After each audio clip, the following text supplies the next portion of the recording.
అసలు మహాశివరాత్రి అంటే ఏంటి? ఎందుకు ఈ రోజును మహాశివరాత్రిగా జరుపుకుంటాం? ఇందుకు 3 కారణాలు ఉన్నాయి. అందులో ఒకటి, పురాణ కాలంలో దేవతలు, అసురులు కలిసి అమృతం కోసం క్షీరసాగర మథనం చేసినప్పుడు అందరికంటే ముందుగా హాలాహలం, ఘోరమైన విషం బయటకు వచ్చింది.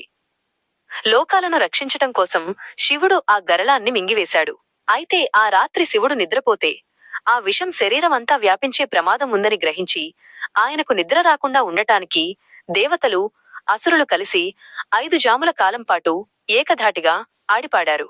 ఆ విషాన్ని తన కంఠంలోనే నిలిపి ఉంచడం వల్ల ఈశ్వరుడికి నీలకంఠుడు అనే పేరు వచ్చింది. అప్పటి నుండి ప్రతి ఏటా మాఘమాస బహుళ చతుర్దశి రోజున భక్తులు ఉపవాస జాగరణలతో శివారాధన చేయడం ఆచారంగా మారింది. అంతేకాకుండా మహాశివుడు భూమిపై లింగ రూపంలో దర్శనమిచ్చిన రోజు కూడా ఇదే కావడంతో ఈ పర్వదినాన శివలింగానికి